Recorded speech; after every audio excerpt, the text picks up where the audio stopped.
Donc, bienvenue aux vidéos de présentation de la glycolyse. Glyco, ça veut dire sucre, et lyse, ça veut dire dégradation. Donc, la glycolyse, c'est la dégradation d'un sucre. C'est un processus qui est toujours anaérobie, qu'il y ait présence d'oxygène ou non.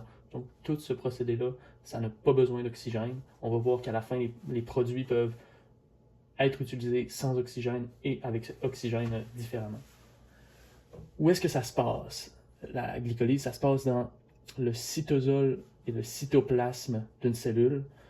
Dans le cas d'une cellule musculaire, donc d'une fibre musculaire, on a la fibre, on a toutes les organelles, donc les myofibrilles, les mitochondries et les noyaux, qui vont baigner dans le sarcoplasme. C'est dans le sarcoplasme que la glycolyse va avoir lieu. Pourquoi et comment ça a lieu? On va voir le comment ici, mais pourquoi, c'est quand il y a un manque d'énergie. Donc, quand il n'y a pas beaucoup d'ATP, ça va activer des enzymes qui vont démarrer la glycolyse. Et quand l'insuline va faire entrer du glucose dans la cellule. Donc, ici, on a une fibre musculaire. La membrane ici, c'est la membrane de la cellule musculaire, donc le sarcolème. On a un récepteur de l'insuline sur la membrane qui va recevoir l'insuline, qui est une hormone sécrétée par le pancréas. Ça va signaler à une protéine de transport qu'on appelle GLUT4 d'aller se transloquer sur le sarcolème. Donc, ça va comme se joindre au sarcolème. Puis, la protéine ici va laisser entrer le glucose dans la cellule. Donc, maintenant qu'on a du glucose dans le sarcoplasme, on va avoir une première phosphorylation.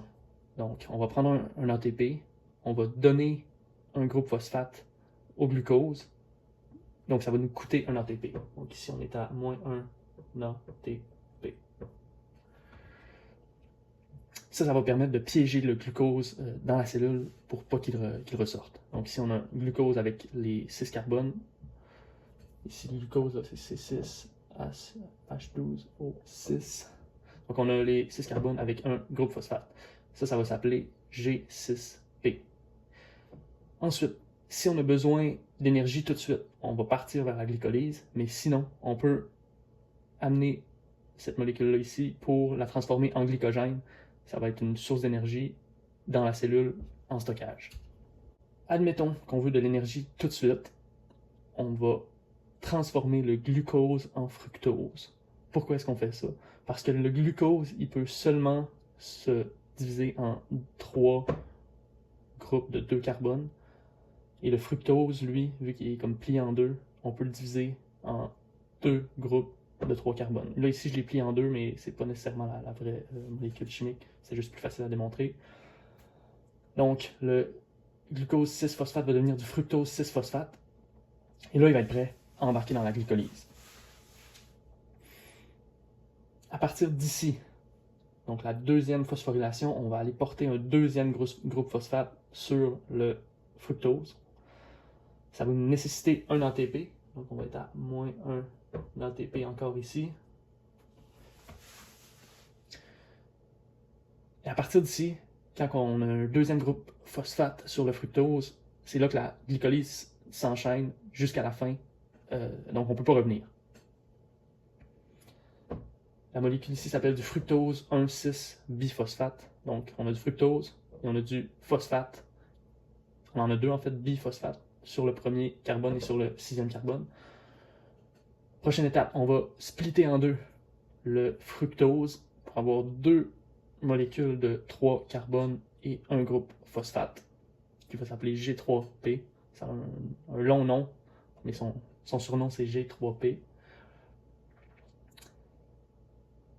C'est à partir de ces molécules-là qu'on va pouvoir produire de l'ATP.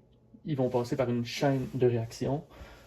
En gros, la première réaction, on va les oxyder en leur enlevant les électrons. Donc, on va avoir du NAD+, qui va venir chercher les H+, et les électrons. Donc ça s'appelle une oxydation, et va devenir du NADH.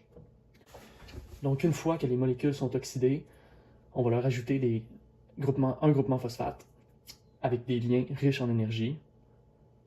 Ces liens-là et ces phosphates-là vont permettre d'ajouter un phosphate à de l'ADP par un processus qui s'appelle la phosphorylation au niveau du substrat. Donc on a le substrat, la molécule oxydée avec un groupement phosphate ajouté, qui s'accroche à un enzyme. Ici, on a le groupement phosphate avec un lien fort en énergie. L'enzyme va permettre d'ajouter le groupement phosphate à de l'ADP pour créer de l'ATP. Puis on va avoir un produit ici à la fin et de l'ATP. Donc en gros, on prépare ces molécules-là en les oxydant à transférer un phosphate à l'ADP pour créer de l'ATP avec des enzymes. Maintenant qu'on se retrouve avec deux molécules d'acide pyruvique, s'il y a présence d'oxygène, elles vont partir vers la mitochondrie, entrer dedans, devenir de l'acétyl-CoA, faire le cycle de Krebs et partir pour faire de la respiration cellulaire. Et le NADH ici va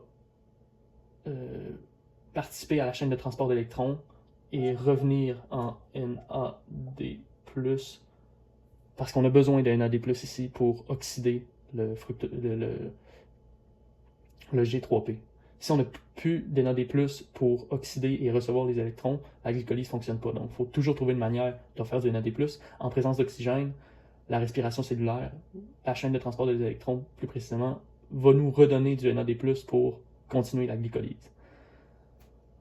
Sans oxygène.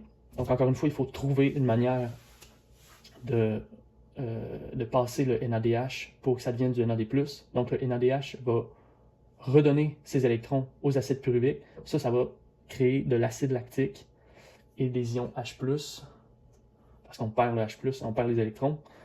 Puis encore une fois, le NAD+, il est nécessaire à la glycolyse. Donc, s'il n'y a pas d'oxygène, il faut trouver une manière de refaire du NAD+, pour continuer la glycolyse.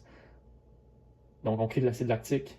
Puis là, l'acide lactique, c'est là que s'il n'y a pas d'oxygène pour faire le cycle de Krebs et la chaîne de transport d'électrons, mais là, il va en avoir de plus en plus dans les muscles. Et ça va commencer à chauffer. Donc, voilà pour la glycolyse.